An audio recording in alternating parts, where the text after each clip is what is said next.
UCC यानी समान नागरिक संहिता। मध्य प्रदेश में प्रधानमंत्री नरेंद्र मोदी ने इसका मुद्दा छेड़ दिया है। सियासत के साथ साथ कानूनी गलियारों में भी इसकी चर्चाएं हैं। भारतीय संविधान की धारा 44 में एक समान नागरिक संहिता का जिक्र मिलता है। फिलहाल जहां भारत में अलग अलग धर्मों को मानने वाले नागरिक अपने पर्सनल लॉ का पालन करते हैं, अब अगर पूरे देश में यूसीसी लागू हो जाता है तो इनकी जगह सिर्फ एक कानून ले लेगा। ऐसे में अब हम आपको बताते हैं कि यूसीसी अगर आता है तो किस धर्म पर कैसा असर पड़ेगा। हिंदू धर्म पर असर। अगर यूसीसी आता है तो मौजूदा कानून जैसे हिंदू मैरिज एक्ट 1955 और हिंदू सेक्शन एक्ट 1956 में संशोधन करना जरूरी हो जाएगा। उदाहरण के लिए हिंदू मैरिज एक्ट के सेक्शन 22 में कहा गया है कि इसके प्रावधान अनुसूचित जनजाति पर लागू नहीं होते।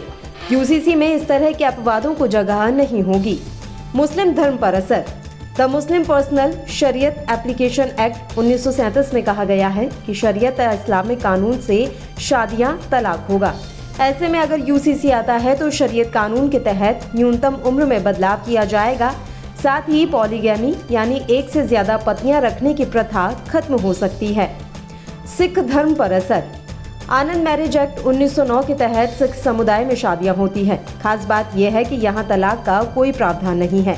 तब अगर पति पत्नी अलग होते थे तो हिंदू मैरिज एक्ट को माना जाता था, लेकिन अगर यूसीसी आता है तो आनंद एक्ट में शामिल सभी समुदाय और शादियां एक कानून के तहत आ जाएंगी। पारसी धर्म पर असर।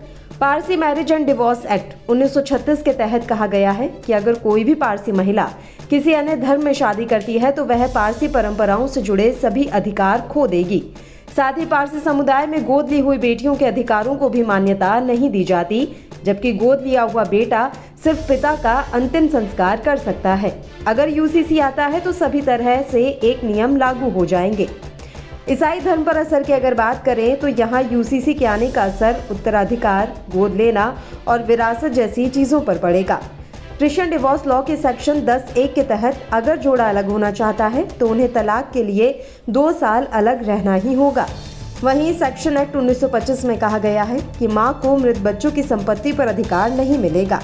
ऐसी संपत्ति पिता को मिलती है। अगर यूसीसी आता है तो ये प्रावधान खत्म हो जाएंगे।